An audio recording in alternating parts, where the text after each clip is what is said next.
ಎಷ್ಟು ಕಷ್ಟ ಆಯ್ತು ಸರ್ ಇದು 6 ಪ್ಯಾಕ್ ಅನ್ನೋದು? ಅದು ಹೇಳ್ತೀವಲ್ಲ, ಈ 6 ಪ್ಯಾಕ್ ಅಂದ್ರೆ ಈಗಲೂ ನನಗೆ ಶೇಕ್ ಆಗ್ಬಿಡ್ತೀನಿ. ಏನ್ ಡಯಟ್ ಮಾಡಬೇಕು, ತಿನ್ಬೇಕು, ಎಕ್ಸಸೈಸ್ ಮಾಡಬೇಕು, ಬೆಳಿಗ್ಗೆ ಸಂಜೆ ವರ್ಕೌಟ್ ಮಾಡು, ಅಬ್ಡಮನ್ ಎಕ್ಸಸೈಸ್ ಮಾಡು.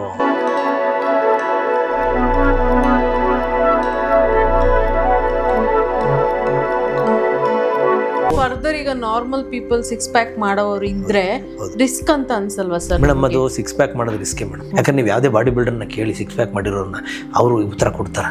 ಯಾಕಂದ್ರೆ ಅದಕ್ಕೆ ಆದ ಸಪ್ರೇಟ್ ಊಟಗಳಿದೆ, ಈ ಪ್ರೋಟೀನ್ ಜಾಸ್ತಿ ತಗೋಬೇಕು, ಈ ಥರದ್ದು ಹೇಳಿದ್ನಲ್ಲ. ಈಗ ಆ ಥರದ್ದು ತುಂಬ ಇದೆ. ಆದರೆ ಒಂದು ಸಲ ನಾನು ಆಗಲೇ 2 ಸಲ ಮಾಡಿದೆ. ಈಗ ಇನ್ನೊಂದ್ಸಲಿ ಈಗ ಇನ್ನೊಂದು ಪಿಕ್ಚರ್ಗೆ ಮಾಡ್ತಾ ಇದ್ದೀನಿ. ಸೊ ಏನಾಯ್ತು ಅಂತಂದ್ರೆ ಈಗ ಮಾಡಲೇಬೇಕು ಅಂತ, ಯಾಕಂದ್ರೆ ನಾವು ಇಂಡಸ್ಟ್ರಿಯಲ್ಲಿ ನಿಂತ್ಕೋಬೇಕು ಅಂದಾಗ ಅದು ಮಾಡಲೇಬೇಕು. ಹೌದು, ಫಿಟ್ ಇರಬೇಕು.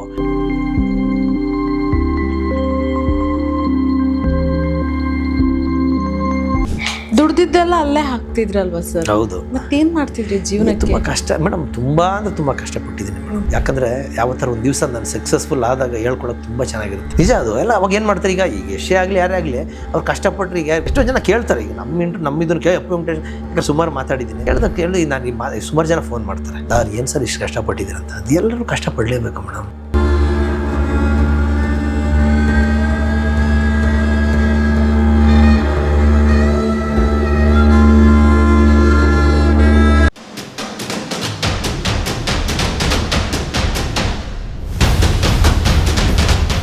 ಎಷ್ಟು ಕಷ್ಟ ಆಯ್ತು ಸರ್ ಇದು 6 ಪ್ಯಾಕ್ ಅನ್ನೋದು? ಮೇಡಮ್, ಅದು ಹೇಳ್ತೀವಲ್ಲ, ಈ 6 ಪ್ಯಾಕ್ ಅಂದ್ರೆ ಈಗಲೂ ನನಗೆ ಶೇಕ್ ಆಗ್ಬಿಡ್ತೀನಿ.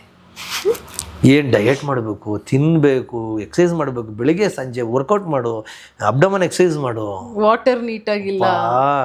ಮೇಡಮ್, ಡಯಟ್ ಅಂದ್ರೆ ಹೆಂಗ್ ಮಾಡಿದೆ ಡಯಟ್ ಅಂದ್ರೆ, ಎಣ್ಣೆ ಆಯಿಲ್ ಮುಟ್ಟಂಗಿಲ್ಲ, ಮಸಾಲೆ ಪದಾರ್ಥ ತಿನ್ನಂಗಿಲ್ಲ, ಜಾಸ್ತಿ ನೀರು ಕುಡಿಯಂಗಿಲ್ಲ, ಬರೀ ಪ್ರೋಟೀನೇ ತಿಂತಾ ಇರಬೇಕು, ಜಾಸ್ತಿ ಅನ್ನ ತಿನ್ನಂಗಿಲ್ಲ. ಪಾಪ ಭಯಂಕರ ಕಷ್ಟ ಅದು. ಏನೋ ಒಂದ್ ಸ್ವಲ್ಪ ಹೆಲ್ತ್ಗೆ ರಿಸ್ಕ್ ಅಂತ ಇಲ್ಲ, ಅದು ರಿಸ್ಕ್ ಅಂತ ಅಂದ್ರೆ ನನಗೆ ಹೆಂಗಾಯ್ತು ಅಂತ, ನಾನು ಇರುವಾಗ ಅವಕಾಶ ಸಿಕ್ಕಿದೆ ಏನಾದ್ರು ಮಾಡಬೇಕು ಅನ್ನೋದು ಬಿಟ್ರೆ ಇನ್ ಯಾವ ರಿಸ್ಕು ಅಲ್ಲ. ಫರ್ದರ್ ಈಗ ನಾರ್ಮಲ್ ಪೀಪಲ್ 6 ಪ್ಯಾಕ್ ಮಾಡೋರು ಇದ್ರೆ ರಿಸ್ಕ್ ಅಂತ ಅನ್ಸಲ್ವಾ ಸರ್? ಮೇಡಮ್, ಅದು 6 ಪ್ಯಾಕ್ ಮಾಡೋದು ರಿಸ್ಕೇ ಮೇಡಮ್. ಯಾಕಂದ್ರೆ ನೀವು ಯಾವುದೇ ಬಾಡಿ ಬಿಲ್ಡರ್ನ ಕೇಳಿ 6 ಪ್ಯಾಕ್ ಮಾಡಿರೋರನ್ನ ಅವರು ಉತ್ತರ ಕೊಡ್ತಾರೆ. ಯಾಕಂದ್ರೆ ಅದಕ್ಕೆ ಆದ ಸಪ್ರೇಟ್ ಊಟಗಳಿದೆ, ಈ ಪ್ರೋಟೀನ್ ಜಾಸ್ತಿ ತಗೋಬೇಕು, ಈ ಥರದ್ದು ಹೇಳಿದ್ನಲ್ಲ. ಈಗ ಆ ಥರದ್ದು ತುಂಬ ಇದೆ. ಆದರೆ ಒಂದು ಸಲ ನಾನು ಆಗಲೇ 2 ಸಲ ಮಾಡಿದೆ. ಈಗ ಇನ್ನೊಂದ್ಸಲಿ ಈಗ ಇನ್ನೊಂದು ಪಿಕ್ಚರ್ಗೆ ಮಾಡ್ತಾ ಇದ್ದೀನಿ. ಸೊ ಏನಾಯ್ತು ಅಂತಂದ್ರೆ ಈಗ ಮಾಡಲೇಬೇಕು ಅಂತ, ಯಾಕಂದ್ರೆ ನಾವು ಇಂಡಸ್ಟ್ರಿಯಲ್ಲಿ ನಿಂತ್ಕೋಬೇಕು ಅಂದಾಗ ಅದು ಮಾಡಲೇಬೇಕು. ಹೌದು, ಫಿಟ್ ಇರಬೇಕು. ಸೊ ಈ ಥರದ್ದಿಂದ ಅದನ್ನಂದ ಅಲ್ಲಿಂದ ಅದೊಂದು ಪಿಕ್ಚರ್ಗೆ ಮಾಡಿದೆ. ಓಕೆ, ಒಂದು ಆ್ಯಾವ್ರೇಜ್ ಆಗಿ ಚೆನ್ನಾಗಿ ಇದಾಯಿತು. TV ಅವರೆಲ್ಲ ತೊಗೊಂಡ್ರು, ಚಾನಲ್ ಅವರು, ಅವಾಗೆಲ್ಲ ಹಂಗಿತ್ತು ಮೇಡಮ್. ಹೀರೋ ಅದೇ. ಅದಾದಮೇಲೆ ಮತ್ತೆ ಒನ್ ಡೇ ಅಂತ ಒಂದು ಸಿನಿಮಾ ಸಿಕ್ತು. ಅದರಲ್ಲೂ ಸ್ವಲ್ಪ ಆಕ್ಷನ್ ಬೇಕಿತ್ತು. ಡೈರೆಕ್ಟರ್ ಹೇಳಿದ್ರಿಲ್ಲ, ಇದು ಮಾಡಿದ್ರೆ ಚೆನ್ನಾಗಿರುತ್ತೆ, ಹಿಂಗೆ ಮಾಡಿದ್ರೆ ಅದಕ್ಕೆ ಸ್ವಲ್ಪ ಬೇರೆ ಥರ ಮಾಡಿದೆ. ಅಣ್ಣವ್ರ ಫ್ಯಾಮಿಲಿಯಿಂದ ಸಪೋರ್ಟ್ 100%. ಅಯ್ಯೋ, ಅಪ್ಪುವರು ಆ ಬಾಡಿ ನೋಡಿ ಫುಲ್ ಖುಷಿ ಆಗೋಗ್ಬಿಟ್ರು. ನನಗೂ ಮಾಡಿಸೋದಿಲ್ವ? ಒಂದು ಪಿಕ್ಚರ್ ಮಾಡಿದ್ರಲ್ಲ ಅವರು, ಹಂಗೂ ಯಾವುದೋ ಒಂದು ಪಿಕ್ಚರಲ್ಲಿ ಒಂದು ಸಿಂಪಲ್ ಆಗಿ ಪಾಪ ಮಾಡಿದ್ರು. ಯಾಕಂದ್ರೆ ತುಂಬ ಸೀರಿಯಸ್ ಆಗಿ ಮಾಡ್ಬೇಕು ಮೇಡಮ್. ಆ ಡಯಟ್ ಇದೆಯಲ್ಲ, ಅದೆಲ್ಲ ತುಂಬ ಸೀರಿಯಸ್ ಆಗಿ ಮಾಡಿದ್ರೆ ಆಗುತ್ತೆ. ಆಮೇಲೆ ಇನ್ನೊಂದು ಏನಂದ್ರೆ, ನಮಗೆಲ್ಲ ಸ್ವಲ್ಪ ಮಾಡಿರೋದ್ರಿಂದ ಸ್ವಲ್ಪ ಎಲ್ಲ ಮಸಲ್ಗಳು ಹಂಗಂಗೆ ಇದೆ. ಅದನ್ನ ಯಾವಾಗ ಬೇಕಾದ್ರೂ ನಾವು ಹಿಂಗೆ ಯಾವ ಥರ ಬೇಕಾದರೂ ಎಕ್ಸ್ಪೋಸ್ ಮಾಡ್ಬೋದು. ಅದಕ್ಕೆ ಯಾಕಂದ್ರೆ ಈಗ ಹೆಂಗಾಗಿದೆ ಅಂದರೆ, ಈಗ 6 ಪ್ಯಾಕ್ ಬೇಕು ಅಂತ ನಾನು ಹಿಂಗೆ ಮಾಡಬೇಕು ಅಂತ ಅಂದು ನನಗೆ ಗೊತ್ತಾಗ್ಬಿಟ್ಟಿದೆ. ಸೊ ಅದ್ರ ತಕ್ಕನಾಗಿ ಮಾಡಿಕೊಂಡು 6 ಪ್ಯಾಕ್ ಮಾಡ್ಬೇಕಂದ್ರೆ ನಿಯರ್ಲಿ 1.5 ಮಂತ್ ಬೇಕಾ? ಇಲ್ಲ, ಒಂದು 3 ತಿಂಗಳು ಬೇಕು. 3 ತಿಂಗಳು ಬೇಕು. ಅದು ಅರ್ಜೆಂಟಲ್ಲಿ ಮಾಡಿದ್ದು. ಯಾಕಂದ್ರೆ ಇವರು ಟೈಮ್ ಕೊಟ್ಬಿಟ್ರಲ್ಲ, ಸೊ ತುಂಬಾ ಡಿಫ್ರೆಂಟ್ ಆಗಿ ಅರ್ಜೆಂಟಲ್ಲಿ ಮಾಡಿದ್ದು.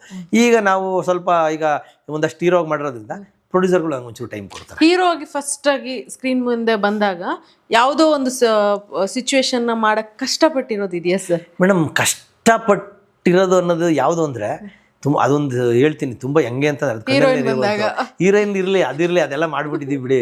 ಯಾಕಂದ್ರೆ ಎಲ್ಲ ಮುಂಚೆ ಎಲ್ಲ ಮಾಡಿ ನನಗೆ ಒಂದೇನು ಗೊತ್ತಾ ಮೇಡಮ್, ಕ್ಯಾಮ್ರಾ ಮುಂದೆ ಭಯ ಆಗೇ ಇಲ್ಲ ಮೇಡಮ್. ಯಾಕಂದರೆ ಎಷ್ಟು ವರ್ಷ ಸರ್ವಿಸ್ ಮಾಡಿ ಇಂಡಸ್ಟ್ರಿಯಲ್ಲಿ ಎಲ್ಲ ಸಣ್ಣ ಪುಟ್ಟ ಪಾತ್ರದಿಂದ ಮಾಡಿದ್ದೀನಿ ನಾನು.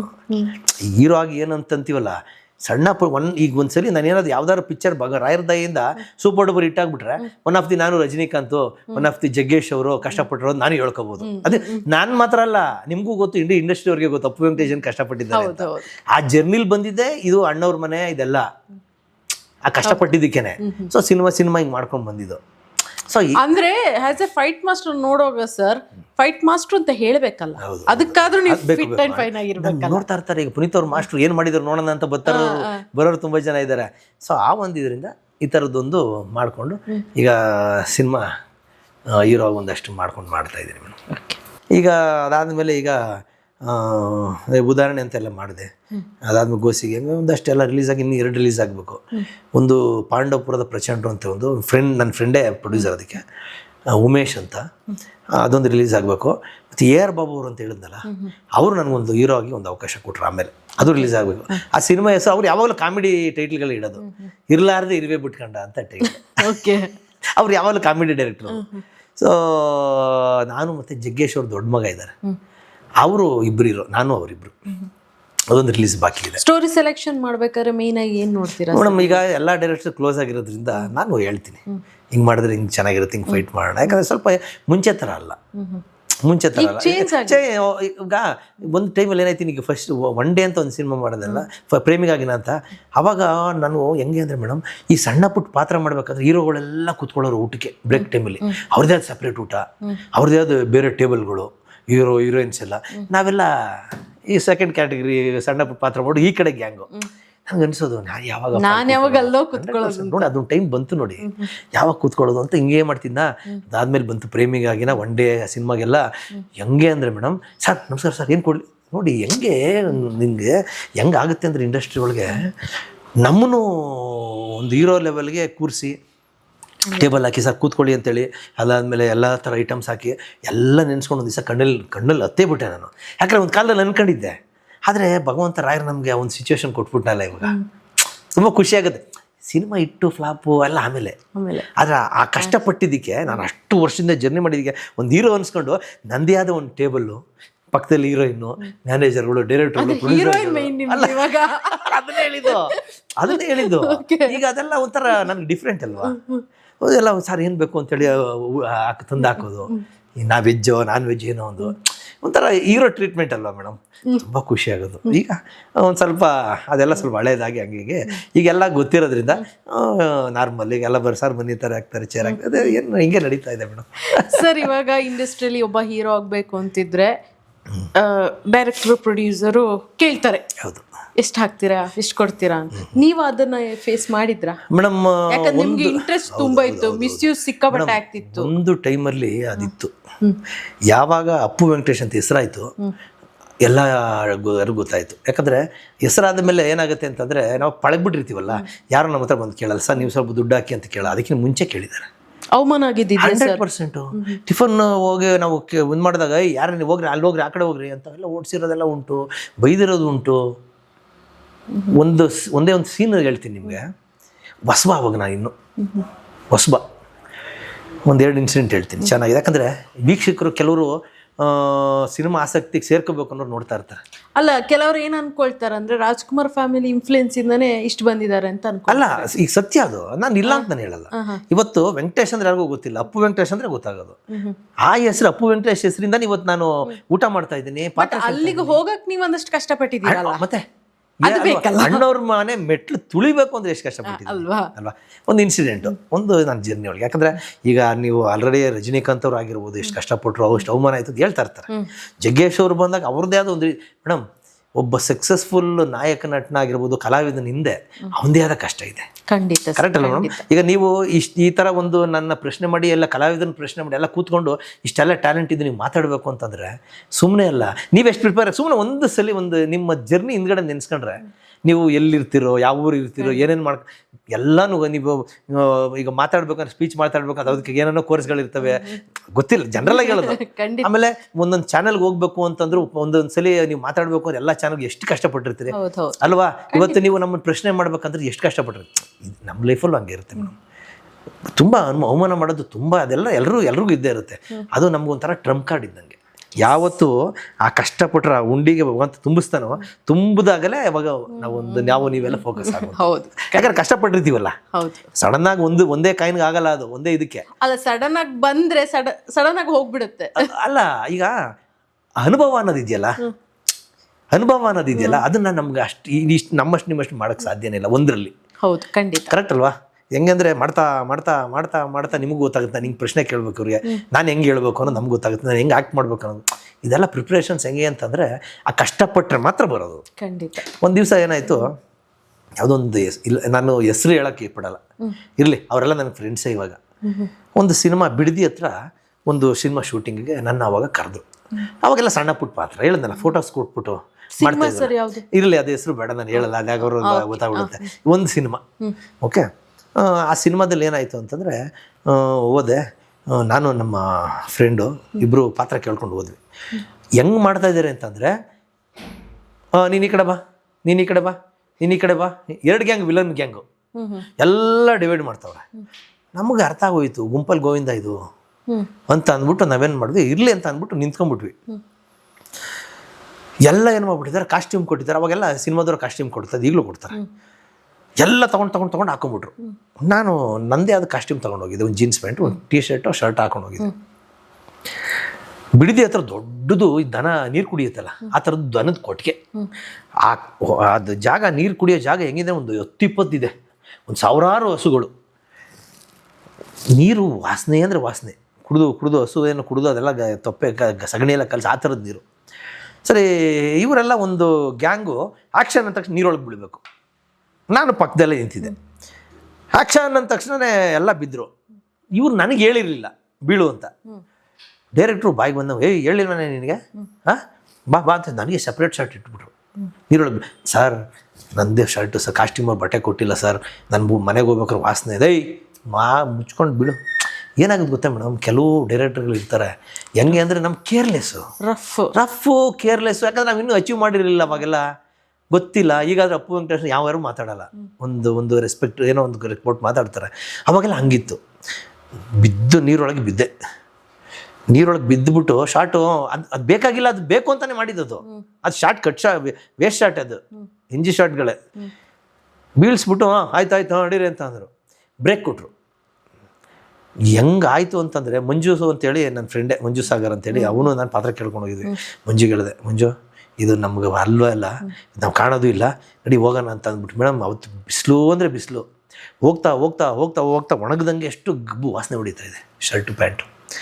ಬಿಡದಿ ಹತ್ರ ಅಲ್ಲಿ ಯಾವುದೋ ಒಂದು ಸಣ್ಣ ಬಸ್ ಹಿಡ್ಕೊಂಡು, ಬಸ್ ನಮ್ಮ ಮನೆ ಬಾಪೂಜಿ ನಗರ, ಅಲ್ಲಿ ಬಂದು ಇಳಿಬೇಕಾದ್ರೆ ಅಷ್ಟೊತ್ತಿಗೆ ನನ್ನ ಪಕ್ಕದಲ್ಲಿ ನಿಂತ್ಕೊಂಡಂಥವ್ರು ಪ್ರಯಾಣಿಕರು ಇರ್ತಾರಲ್ಲ, ಮೂಗು ಮುಚ್ಕೊಂಡು ಸೈಡ್ಗೆ ಹೋಗೋರು. ಅಂದರೆ ಈ ಥರ ಇನ್ಸಿಡೆಂಟ್ಗಳು, ಈ ಥರ ಊಟ ಕೊಡದೆ ಎಷ್ಟೋ ಜನ ಇದು ಮಾಡಿದ್ದಾರೆ ನಮಗೆ. ಈ ಥರದ್ದು ತುಂಬ ಅನುಭವ. ಪೇಮೆಂಟ್ ಬರ್ತಿತ್ತು ಇಲ್ಲ. ಒಂದು ಸಿನಿಮಾ ಅಂತೂ ದೊಡ್ಡ ಹೀರೋ ಸಿನಿಮಾದ ಫ್ರೆಂಡ್ ಕ್ಯಾರೆಕ್ಟರ್ ಮಾಡಿದ್ವಿ. ಆಕಾಶ್ ಆಡಿಯೋದಲ್ಲಿ ಡಬ್ಬಿಂಗ್ ನಡೀತಾ ಇದೆ. ಡಬ್ಬಿಂಗ್ ಬರ್ತೀರ, ಅಲ್ಲಿ ಕೊಡ್ತೀವಿ ಅಂತ ಅಂದು ಕರೆಯೋರು. ಆಯಿತು, ಡಬ್ಬಿಂಗೆಲ್ಲ ಆದಮೇಲೆ ರೂಮಿಗೆ ಕರೆದು, ಬರೆಯ ಇಲ್ಲಿ ಪಾತ್ರ ಬೇಕು ಅಂತ ಬಂದ್ಬಿಟ್ಟು ಕೇಳೋದು.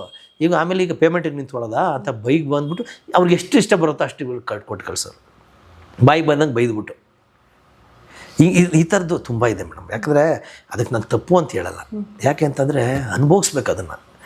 ಯಾವತ್ತೂ ಅಣ್ಣವ್ರು ಹೇಳೋರು, ಆ ಹುಳಿ ಏಟು ಬಿದ್ದೇ ಒಂದು ವಿಗ್ರಹ ಆಗೋದು. ಕರೆಕ್ಟ್ ಅಲ್ವಾ? ಆ ಕಣ್ಣು ಮೂಗು ತಿದ್ದಿ ಹೊಡೆದು ಆ ಈ ಹುಳಿ ಏಟೆ ನಮಗೆ ಆ ಕಷ್ಟ ಅನ್ನೋದೇನು ಅನುಭವಿಸ್ತೀವಲ್ಲ ನಾವು ನೀವೆಲ್ಲ, ಅದು ಅನುಭವಿಸೋದೇ ಆಯಿತು. ಹುಳಿ ಏಟು ಬಿದ್ದು ಒಂದು ಇದಾದ ಮೇಲೆ ಅವಾಗ ಏನಾಗುತ್ತೆ, ಒಂದು ಟೈಮ್ ಬರುತ್ತೆ. ದುಡ್ದಿದ್ದೆಲ್ಲ ಅಲ್ಲೇ ಹಾಕ್ತಿದ್ರಲ್ವಾ ಸರ್? ಹೌದು. ಮತ್ತೇನು ಮಾಡ್ತಿದ್ರಿ ಜೀವನಕ್ಕೆ? ತುಂಬ ಕಷ್ಟ ಮೇಡಮ್, ತುಂಬ ಕಷ್ಟಪಟ್ಟಿದ್ದೀನಿ ಮೇಡಮ್. ಅದು ಯಾಕಂದರೆ ಯಾವತ್ತರ ಒಂದು ದಿವಸ ನಾನು ಸಕ್ಸಸ್ಫುಲ್ ಆದಾಗ ಹೇಳ್ಕೊಳಕ್ಕೆ ತುಂಬ ಚೆನ್ನಾಗಿರುತ್ತೆ. ಏನು ಹೇಳಿ, ನಿಜ ಅದು. ಎಲ್ಲ ಅವಾಗ ಏನು ಮಾಡ್ತಾರೆ, ಈಗ ಎಷ್ಟೇ ಆಗಲಿ ಯಾರೇ ಆಗಲಿ ಅವ್ರು ಕಷ್ಟಪಟ್ಟರೆ, ಈಗ ನಾವು ಎಷ್ಟೋ ಜನ ಕೇಳ್ತಾರೆ. ಈಗ ನಮ್ಮಿದನ್ನು ಕೇಳಿ ಅಪ್ಪು ವೆಂಕಟೇಶ್, ಯಾಕಂದ್ರೆ ಸುಮಾರು ಮಾತಾಡಿದ್ದೀನಿ, ಕೇಳಿ ನಾನು ಸುಮಾರು ಜನ ಫೋನ್ ಮಾಡ್ತಾರೆ, ಸರ್ ಏನು ಸರ್ ಇಷ್ಟು ಕಷ್ಟಪಟ್ಟಿದ್ದೀರಂತ. ಅದು ಎಲ್ಲರೂ ಕಷ್ಟಪಡಲೇಬೇಕು ಮೇಡಮ್. ಪ್ರತಿಯೊಬ್ಬರು ಇಂಡಸ್ಟ್ರಿಲಿದ್ದಾಗ ಅಷ್ಟು ಸುಲಭವಾಗಂತೂ ಸಿಗೋದೇ ಇಲ್ಲ.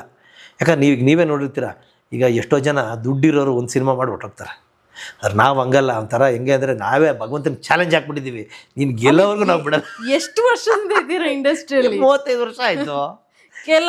ಬಂದವ್ರು ಹೇಳ್ತಾರೆ ಇಂಡಸ್ಟ್ರಿಯಲ್ಲಿ ಸಫರ್ ಮಾಡೋಕ್ಕಾಗಲ್ಲ, ಪೇಮೆಂಟ್ಗಳು ನೀಟಾಗಿ ಬರಲ್ಲ, ಬದುಕೋದು ಕಷ್ಟ. ನೀವೇನು ಅಲ್ಲ, ಆ್ಯಕ್ಚುಲಿ ಒಂದು ಅಂದರೆ ನಂದು ಕ್ಲಾಸ್ ಇದೆ ಮೇಡಮ್.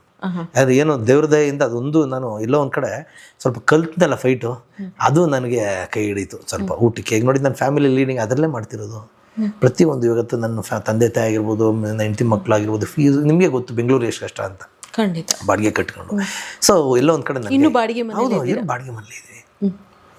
ಭಗವಂತ ಕೈ ಹಿಡಿದು ನಾನು ಕ್ಲಾಸು ಅಂತ ಸೈಡಲ್ಲಿ ಮಾಡ್ತಾಯಿದ್ದೀನಿ ಸಿನಿಮಾ, ಇಲ್ಲ ಅಂತಲ್ಲ.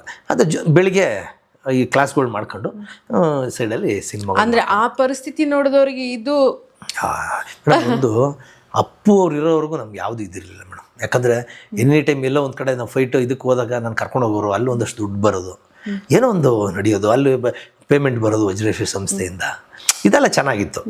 ಈಗ ನನ್ನೊಬ್ಬನಿಗೆಲ್ಲ ಎಷ್ಟೋ ಜನ ಕಲಾವಿದರಿಗೆ ಆಗಿರ್ಬೋದು, ಅವ್ರು ನಂಬ್ಕೊಂಡಿದ್ದಂಥ ಎಷ್ಟೋ ಜನ ವರ್ಕರ್ಸ್ಗಳು ಇವತ್ತು ಹೆಂಗಾಗಿದ್ದಾರೆ ಅಂತಂದರೆ ಎಲ್ಲ ನನ್ನ ಪರಿಸ್ಥಿತಿನೇ. ಯಾಕಂದರೆ ಅವಿದ್ದಾಗ ವಿಜಯಶ್ರೀ ಸಂಸ್ಥೆಯಲ್ಲಿ ನಮ್ಮ ಪೇಮೆಂಟ್ ಬೋಲ್ಬ ಆ ಥರದ್ದು ಎಷ್ಟು ಜನ ಐತೇಳಿ. ಇವಾಗ ಪಾಪ ಅವ್ರು ಇಲ್ಲದೆ ಇದ್ಮೇಲೆ ಯಾರಿಗೆ ಕೇಳೋದು? ಹೇಳಿದ ಜನ ಅಪ್ಪಾಜಿ ಹೋದ್ಮೇಲೆ ಹೌದು, ಆಮೇಲೆ ಯಾರಿಗೆ ಟ್ರೈನ್? ಅದನ್ನೇ ಹೇಳಿದ್ದು. ಈ ಥರ ಇಂಡಸ್ಟ್ರಿನ ಇವತ್ತು ಹೆಂಗಾಗಿದೆ, ನಾನು ಒಬ್ಬನಿಗಿರಲಿ, ನಾನು ಒಬ್ಬನಿಗೆ ಅಲ್ಲ, ಇಂಡಸ್ಟ್ರಿಲಿ ಇವತ್ತು ಎಲ್ಲರೂ ಪ್ರತಿಯೊಬ್ಬರಿಗೂ ಆ ಥರ ಒಂದು ಪ್ರಾಬ್ಲಮ್ ಆಗಿದೆ. ಅವ್ರು ಇದ್ದಿದ್ರೆ ಇವತ್ತು ಇಂಡಸ್ಟ್ರಿ ಸಕ್ಸಸ್ಫುಲ್ಲಾಗಿ ನಡೆಯೋದು. ಈ ಥರ ಆಗಿ ಒಂದು ಪರಿಸ್ಥಿತಿ ಇವತ್ತು.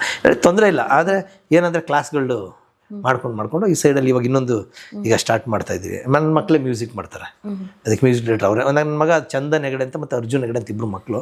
ಅವರು ಎಲ್ಲ ಥರದ ಹಿಂದೂಸ್ತಾನಿ, ವೆಸ್ಟರ್ನು, ಕರ್ನಾಟಕ ಎಲ್ಲ ಕಲ್ತಿದ್ದಾರೆ. ಒಂದು ಸಿನಿಮಾನು. ನಿಮಗೂ ಸಂಗೀತದ ಬಗ್ಗೆ ಒಲವು ತುಂಬಾ ಅಲ್ವಾ? ಹೌದು, ಯಾಕಂದ್ರೆ ನಾವು ಅಣ್ಣವ್ರ ಮನೇಲಿ ಬೆಳೆದಾಗ ಇದರಿಂದ ಒಂದು ಸಾಂಗ್ ನಮ್ಮ ಸಾಂಗ್ ಸರ್ ಪ್ಲೀಸ್ ಒಂದು ಸಾಂಗ್ ನಿಮ್ಮ ಅಣ್ಣವ್ರ ಸಾಂಗ್ ಹೇಳಿದ್ರು ಸಾಕು. ಯಾವುದು ಮೇಡಮ್, ಯಾವುದು ನನಗೆ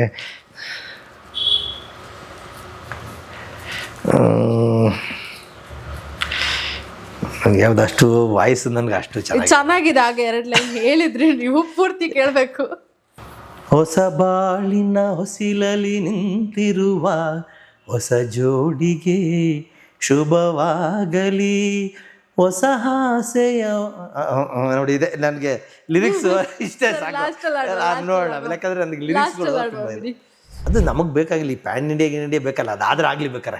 ಯಾಕಂದರೆ ಅಣ್ಣವ್ರ ಸಿನಿಮಾ ಕನ್ನಡ ಆದಮೇಲೆ ಎಷ್ಟೋ ಸಿನಿಮಾಗಳು ಅದಾಗ ಅವರೇ ತಮಿಳು ತೆಲುಗುಗೆಲ್ಲ ಅವಾಗ ಮಾಡ್ಕೊಂಡಿದ್ರಂತೆ. ಆ ಥರದ್ದಾದರೆ ಆಗಲಿ. ಈಗ ನಿಮಗೆ ಗೊತ್ತು, ನಮ್ಮ ರಿಷಬ್ ಶೆಟ್ಟಿ ಅವ್ರದ್ದು ಪಿಕ್ಚರು ಫಸ್ಟು ಕನ್ನಡಕ್ಕೆ ಮಾಡಿದ್ರು ಅವರು.